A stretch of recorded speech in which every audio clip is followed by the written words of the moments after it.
Bonjour à toutes et à tous et merci de nous rejoindre dans votre émission hebdomadaire Foi et Lumière.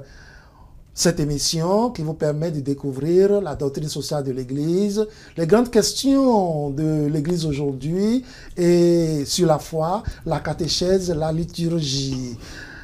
La Bible même.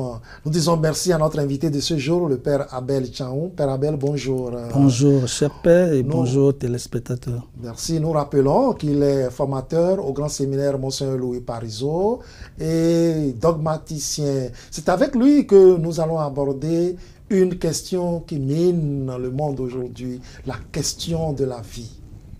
Une encyclique du pape, du Saint-Pape Jean-Paul II, Evangelium Vitae. Cette encyclique qui a été écrite en 1995 et le 25 mars 2025, nous célébrons le 30e anniversaire de cette encyclique.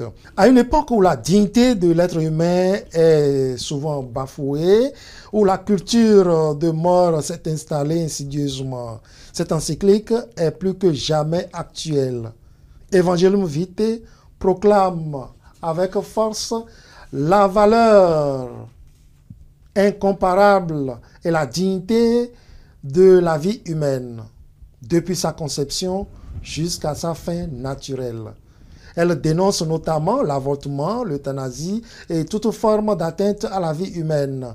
Elle appelle les fidèles à construire une culture de vie, à servir l'évangile de la vie, pour être des signes d'espérance dans le monde d'aujourd'hui. L'encyclique Evangelium Vitae est une encyclique prophétique. Père Abel, pourquoi le qualifie-t-on de prophétique? Une encyclique prophétique dans la mesure où les problèmes qu'elle a posés se vérifient depuis que cette encyclique est écrite jusqu'à nos jours. Et en ce sens, ce sont des thématiques qui touche encore le monde entier. Son aspect de prophétique va jusque dans le concret de chaque vie et sur tous les continents. Donc les questions posées par cette encyclique sont des questions qui touchent tous les hommes, de tous les pays, de tous les continents. En tant que tel, l'Église a le droit de se prononcer là-dessus pour éclairer la conscience des hommes. Très bien, toujours comme dans d'autres émissions. Quel a été le contexte de cette encyclique Evangelium Vitae? Qu'est-ce qui a poussé le pape Jean-Paul II, qu'est-ce qui vivait dans ce temps, en 1995, peut-être un peu avant, pour qu'il nous donne cette encyclique comme notre cahier de charte désormais? Alors j'irai un peu plus loin pour ramener le sujet au niveau du contexte. Donc je commencerai par un contexte lointain, je viendrai à un contexte proche, et puis je finirai par le contexte immédiat. Pour le contexte lointain, n'oubliez pas que la Première Guerre mondiale a laissé à l'humanité 10 millions de morts et 20 millions de blessés. N'oubliez pas aussi que le génocide arménien, qui a commencé dès 1915, a laissé 1,5 million de morts. La Deuxième Guerre mondiale laisse entre 50 et 70 millions de morts à l'humanité.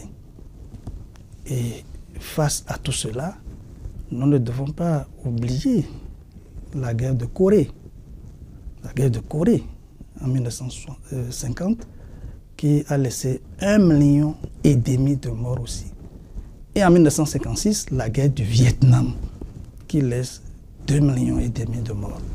Et donc quand on s'intéresse à cette question, ce sont des personnes humaines, peut-être des enfants ou des parents qu'on a tués, des êtres humains qu'on a éliminés pour des guerres. Maintenant, il faut aller chercher les causes de ces guerres. Ça, c'est le contexte lointain. Le contexte proche. Vous savez que dans les zones influencées par l'Allemagne nazie de l'époque, il a eu comme une législation sur l'avortement, déjà en 1956. Et puis après, en Italie, en 1965, législation sur l'avortement. Et ne soyez pas surpris qu'aux États-Unis, en 1973, justement, Norma MC Corvée, va obtenir la dépénalisation de l'avortement. Et à partir de ce moment, on dit, mais voilà, nous sommes dans un contexte où quelque chose de moralement répréhensible est voté par les lois. Donc, alors, pour faire le choix, où est-ce qu'on en est? Ah oui, la loi permet. Mais on dit, ah, ce n'est pas bon. En même temps, on se trouve donc dans le dilemme. Et donc, voilà le contexte proche. Le contexte immédiat, c'est précisément le consistoire des cardinaux de 1991.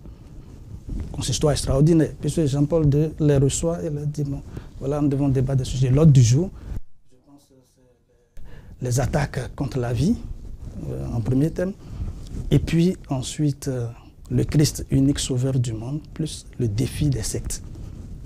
Donc, et puis dans les travaux, les 120 cardinaux de ce consistoire de 1991 demandent au pape, il faut que vous insistiez sur les attaques contre la vie. Voilà. Et un bon pape, bon, il accueille la demande et il écrit aux conférences épiscopales pour leur dire, voilà, vous devez me revenir par rapport aux situations. Et puis il a eu le retour. Et déjà, il a commencé par mûrir. Mais les questions étaient si intenses que déjà, il y avait eu des signaux. Bon, on a écrit Donum Vitae en 1987.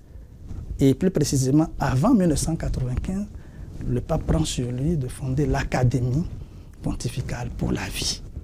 Donc, il a pris le temps de bien étudier le sujet. Et c'est là maintenant qu'il va rendre public l'encyclique en 1995. Vous avez là donc le contexte lointain, le contexte proche et le contexte immédiat. Merci, Père Abel. Nous en sommes à la première émission qui se veut être un aperçu global sur l'encyclique Evangelium Vitae, une première émission d'une série d'émissions qui seront faites pour mieux comprendre la pertinence de cette encyclique, vu que d'ailleurs cette année, ça fait le 30e anniversaire de cette encyclique Evangelium Vitae. Père Abel, dites-nous, quels sont les enseignements que nous pouvons déjà retenir de cette encyclique? Alors, pour retenir les enseignements, il faut juste parcourir l'encyclique. Dans le premier chapitre, le pape aborde le cri du sang d'Abel. Voilà, le cri. Donc, Caïn a tué Abel. Et voilà. Alors, très brièvement, je vais revenir sur ce premier chapitre pour que vous puissiez avoir au moins le goût des enseignements qu'on peut en tirer. D'abord, Caïn tue Abel, pourquoi? La jalousie. La jalousie. Voilà. Et donc là, vous avez l'exégèse, mais une très belle exégèse de ce récit. Le pape, il décortique magnifiquement le texte et il en tire la substantifique morale pour que chacun puisse se poser des questions face à sa conscience. La jalousie. Bon. Donc, voilà dans le monde ce que la jalousie peut apporter. Et quand les gens sont jaloux, jusqu'où ils peuvent aller? Je parle bien de cette jalousie dans le sens de l'autre a ceci, il est ceci, il a fait ceci. Et j'envie cela jusqu'à désirer de lui faire mal. Ensuite, Dieu lui pose la question, qu'as-tu fait là? Qu'as-tu fait là? Ça veut dire, le pape insiste sur l'éclipse de la conscience. L'éclipse de la conscience. Donc la question de la conscience revient sur le tapis. Parce que si on ne peut pas prendre des décisions en toute conscience, ça veut dire qu'il faut retravailler la conscience qui est le sanctuaire de Dieu dans l'homme. Voilà, nous allons évoluer dans les chapitres. Et c'est important, mais je vais finir ce que je suis en train de dire, parce que vous n'allez pas m'arrêter gratuitement comme ça. Alors, juste ensuite, il répond, suis-je le gardien de mon frère? Suis-je le gardien de mon frère? Ça veut dire qu'il a une mauvaise compréhension de la liberté. Je ne suis pas son gardien. Il n'a qu'à se débrouiller, je me débrouille. Mauvaise compréhension de la liberté. Et puis subitement, il a envie après de fuir le regard de Dieu, l'éclipse de Dieu. Et quand il fuit le regard de Dieu, que se passe-t-il? Quand il fuit le regard de Dieu, que se passe-t-il? il sombre dans le désespoir. Mais c'est la stratégie du diable. À Judas, bon, qu'est-ce que vous allez me donner si je vous le livre? 30 pièces d'argent, et puis après, bon, quand il a fait le mal, bon, il lui suggère, on va te suicider. Le diable propose toujours, dans le désespoir, de commettre un acte pire. Eh bien non. C'est pour ça que Dieu va prendre celui de dire, personne ne tuera Caïn, je vais mettre un signe sur lui pour manifester sa miséricorde. Et puis, bon, au-delà de ce chapitre, puisque vous voulez que je sois rapide. Deuxième chapitre. Voilà, nous avons au niveau du deuxième chapitre, qui est un chapitre important. Un chapitre important dans la mesure où le pape attire notre attention. Je suis venu pour qu'ils aient la vie, et la vie en abondance. Jésus nous donne la vie. Le troisième chapitre, c'est « Tu ne tueras pas ». Et le quatrième chapitre, c'est « Tout ce que vous avez fait à l'un de ces petits, c'est à moi que vous l'avez fait ». Donc le pape prend ses décors. Mais en même temps, au-delà du premier chapitre, que veut le pape? Ce n'est pas que les gens se culpabilisent, les questions d'avortement, mais qu'ils prennent conscience pour rentrer dans la culture de la vie. C'est pour ça que, justement, dans le numéro 99, pour les personnes qui ont eu recours à l'avortement, le pape a une phrase très agréable. Complètement vers la fin du numéro 99, il faut lire pour redécouvrir la beauté de la culture de la vie, la protection de la vie, le respect de la vie. Et c'est important. Donc, aujourd'hui, toutes ces thématiques sont actuelles. Si actuelles que, justement, l'année passée, en avril 2024, le dicaster pour la doctrine de la foi a publié Dignitas Infinita. Dignitas Infinita avec les thématiques qu'ils vont aborder, qui sont très intéressantes. Donc, on pourrait prendre Dignitas Infinita et le lire à la lumière, justement, de Evangelium Vitae. Très bien. Je voudrais vous rappeler, chers téléspectateurs, que ces différents chapitres feront objet de plusieurs émissions. Ne vous en faites pas. Avec le Père Abel, il s'agit d'un aperçu global sur l'encyclique Evangelium Vitae. Père Abel, je voudrais que nous arrêtions un peu sur le titre de cette encyclique, Evangelium Vitae. Nous connaissons jusque-là Évangile de Saint Matthieu, Évangile de Saint Jean, mais ici, le pape Saint Jean-Paul II parle d'évangile de la vie. Que devons-nous comprendre déjà avec ce titre? Nous devons comprendre que l'évangile de l'amour, l'évangile de la liberté, l'évangile de la vie forment un seul et même évangile. Évangile veut dire bonne nouvelle. Donc si je dois recevoir la bonne nouvelle qui me vient de celui qui me donne la vie en abondance, je ne peux aller qu'à l'école du Christ. Et c'est lui qui m'indique le chemin. Puisque l'homme est créé, il est voulu par Dieu, il est aimé par Dieu. Donc le respect, les questions d'euthanasie, les questions de suicide, bon, et toutes les questions éthiques qui se sont posées là, doivent être relues pour qu'on voit qu'est-ce que la science permet, qu'est-ce que la technique permet. Est-ce que ça respecte la dignité de la personne? Est-ce que ça devrait se faire? Et dans la mesure, il faut faire le débat scientifique pour expliquer que ce n'est pas des pétitions de principe. C'est des questions qu'il faut argumenter et aller dans le sens de l'explicitation pour que les gens comprennent. Quand j'ai bien compris, peut-être que ça peut m'aider à aller dans le sens tracé par Dieu. Alors, quel est l'enjeu de cette encyclique alors? L'enjeu de cette encyclique, c'est de régler toutes ces questions éthiques liées à la vie. L'enjeu de cette encyclique, c'est de quitter la culture de la mort. Vous avez vu les découvertes scientifiques aujourd'hui, jusqu'où on peut aller. Mais en même temps, il faut trouver le cadre pour dialoguer. Et en tant que chrétien, en tant qu'homme de Dieu, est-ce que ça respecte la dignité de la personne humaine? Je pense que le pape François avait proposé le code de la famille. Le code de la famille. Et c'est important de revenir sur ce code. Dans la mesure où les instituts pour la vie et pour la famille ont travaillé là-dessus avec les diocèses. Et que pour les 30 ans de Evangelium Vitae, le dicaster pour les laïcs, la famille et la vie, voilà, a proposé la vie est toujours un bien. La vie est toujours... C'est un manuel. Et donc, dans ce manuel, on trouve un certain nombre de choses. Et puis, les diocèses sont invités à travailler avec pour que cette culture de la vie puisse s'enraciner dans les cœurs. Je m'en vais vous lire, Père Abel, un texte du même pape, du Saint-Pape Jean-Paul II. Il dit ceci: l'éclipse de la dignité de toute vie humaine produit alors dans l'âme l'éclipse de Dieu, vous l'avez dit tout à l'heure, c'est-à-dire de celui-là même qui peut nous sauver et nous pardonner.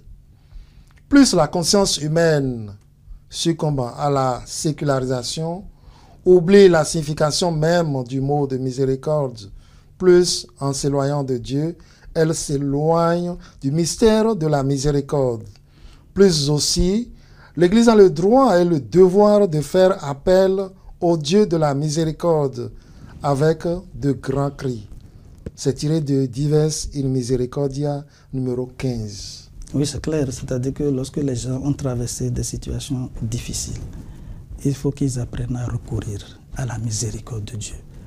On n'est pas dans la perspective d'écraser qui que ce soit, mais une prise de conscience qui aide les personnes à se dire, mais qu'est-ce que je dois faire? Qu'est-ce qui est bon? Qu'est-ce qui est juste? Qu'est-ce qui respecte la dignité de la personne qui souffre, de l'enfant à naître? Les questions éthiques qui concernent la fécondité, toutes ces questions abordées dans le document et aussi toutes ces questions abordées dans Dignitas Infinita. Et alors, ce que propose ce document de Saint-Siège, la vie est toujours un bien. La vie est toujours un bien, c'est tiré précisément de l'Evangelium Vitae, pour que 30 ans après, on puisse voir vraiment l'actualité de cet cycle qui est une merveille. Alors je vous invite à savourer cela, voilà, à vous délecter de cela, et puis bon, à apprendre que en respectant la vie, nous sommes toujours unis à Dieu. Pourquoi? Parce qu'il protège la vie. Vous avez vu, il n'a pas dit à Caïn, voilà, non, je mettrai un signe sur toi, personne ne te tuera. Parce qu'il entrait dans le désespoir. Voilà, ça me rappelle une poésie qu'on m'a fait apprendre au cours primaire. À l'époque, je n'avais pas compris grand-chose. C'est intitulé La conscience. On dit lorsque Caïn tuait son frère, il fuyait. Et puis il arrive quelque part, il creuse un rocher et il met au fronton, interdit à Dieu d'entrer ici. Écoutez, vous ne pouvez pas interdire à Dieu d'entrer dans votre vie, non. Votre conscience est son sanctuaire. Il est là, on dirait, il voyait toujours l'œil de son frère assassiné. En respectant la vie, nous nous mettons sous le couvert de Dieu et nous avons sa bénédiction et sa paix. Mais s'il est arrivé qu'on ne l'a pas respecté, eh bien, le pape, comme je l'ai dit, le numéro 99, bon, il fait un clin d'œil et il invite à la miséricorde, qu'on recourt à Dieu et qu'à partir de ce moment, on repart. Je donnais dans le contexte l'exemple de cette américaine, Norma McCorvey, qui a réussi à avoir en 1973 la dépénalisation. Mais curieusement, cette femme, et c'est discutable, puisque les gens disent que c'est une manipulation, je n'entre pas dans les détails, va dire après, non, aujourd'hui je suis contre l'avortement. Après avoir obtenu la dépénalisation, elle est contre l'avortement. Bon, elle est déjà décédée maintenant. Et puis elle va dire, ah, vraiment on m'avait manipulé, je ne comprenais pas, maintenant j'ai compris. Il faut faire le chemin. Il y a des pays dans lesquels, pour gagner les élections, et pour avoir l'électorat, on est obligé de proposer l'avortement. On est obligé d'aller dans des questions éthiques, mais les pousser, et j'allais dire, hors de la marge. Ça ne reste même pas plus dans la marge. C'est-à-dire qu'on dit, bon, c'est ça qu'on va faire. Et les gens sont contents. Pourquoi cet engouement? Parce que peut-être que l'interdit plaît. On ne peut pas faire ça, mais on va le faire. Il est interdit d'interdire, mais 68. Eh bien, il faut justement faire l'expérience. Peut-être que ça suscite aussi de l'argent, on ne sait pas. Bien sûr, il y a les lobbies derrière, ça c'est clair. Il y a un groupe derrière qui travaille. Bon, il y a aussi des mouvements pro-life, ainsi de suite. Donc c'est pour vous dire que le contexte est important. Et c'est pour cela que le débat sera intéressant avec les personnes que vous allez inviter pour décortiquer cette encyclique, mais surtout l'expliquer avec les mots simples, pour que les gens comprennent l'enjeu. Et qu'une fois que la compréhension est claire, qu'on puisse maintenant décider, voilà, de choisir la vie, de défendre la vie, de protéger la vie et au moins de respecter la vie. Le pape François disait ceci quand il s'était rendu en Belgique. Il a dit devant un parterre de médecins que les médecins qui cèdent à l'IVG sont des tueurs à gages. Oui, il a dit, je l'ai suivi. Mais la question, c'est qu'il faut faire le débat. D'accord? Parce que lorsque vous allez discuter avec eux, ils vont vous dire il y a l'avortement thérapeutique. Et puis, ils vont vous défiler les caractéristiques. Bon, on va vous dire il y a ceci, il y a cela. Il y a de ces cas qui vont poser. Donc, que ces questions soient étudiées à la lumière de la doctrine de l'Église. Et une fois que c'est clair, bon, ce n'est pas un débat de sourds ou une question où bon, c'est tranché. Non. Bon, quand le pape l'a dit, ça veut dire qu'il est fidèle à la doctrine de l'Église. Maintenant, les médecins vont s'exprimer. Vous avez eu la réaction en Belgique. Le discours n'est pas passé. Tout simplement parce qu'ils ne sont pas prêts à accueillir. Mais il faut maintenant revenir et à travers les émissions, expliquer simplement aux gens. Une fois que c'est cela, oui. Donc les gens comprennent. Et les médecins eux-mêmes, qui sont dans leur droit ou bien dans l'exercice de leur fonction, pour dire, voilà, quelles sont les raisons pour lesquelles on voit les causes médicinales, ainsi de suite. Et on prend maintenant la position pour proposer l'évangile de la vie, la bonne nouvelle. Et selon vous, est-ce que cette vie est entretenue 30 ans après, qu'est-ce que selon les constats aujourd'hui, est-ce que cette vie est entretenue? Oui. L'évangile, alors nous continuons toujours à dire l'évangile de la vie ou êtes-nous passés à l'évangile de la mort? Je n'ai pas les statistiques ici pour vous dire, mais je dois vous dire qu'au cœur des consciences et dans beaucoup d'endroits, il y a des gens qui entretiennent la vie, qui respectent la vie, qui travaillent pour la dignité de la personne humaine. Il y en a. Malgré ça, la vie est en situation difficile. Même si c'est en situation difficile, nous ne devons pas désespérer. Parce que un arbre qui tombe fait plus de bruit que la forêt qui pousse. Et cette forêt qui pousse dont personne ne parle, c'est peut-être toutes ces personnes qui travaillent pour respecter la vie. Et l'Église seule doit y travailler? Pas l'Église seule. Quand on dit l'Église, c'est vous, c'est moi, toutes les personnes de bonne volonté, et même des gens qui ne sont pas des chrétiens ou qui ne sont pas pratiquants, mais qui respectent la vie. C'est peut-être les États aussi? Certainement. Les États ont un droit, puisqu'il y a beaucoup de décisions qui se prennent au niveau étatique sur telle ou telle chose. Et donc, il faut voir comment est-ce que l'Église peut aussi dialoguer et entrer. Vous vous souvenez de Ne laissons pas bafouer la famille africaine sur notre terre. Ça, c'est une belle expérience qui a été faite, comment les gens ont défendu la vie à l'époque. Cher Père Alain, j'espère que vous me comprenez. Voilà. Père Abel, il n'y a pas de place pour un humanisme sans Dieu, car lorsque le sens de Dieu fait défaut, le sens de l'homme est également menacé et pollué. C'est clair, lorsqu'il y a l'éclipse de Dieu, il n'y a pas de respect pour l'homme. C'est clair. Donc, il faut que la question de Dieu soit une question réchauffée, présente dans le cœur. Et alors, si je respecte Dieu, je ne peux pas mépriser l'homme.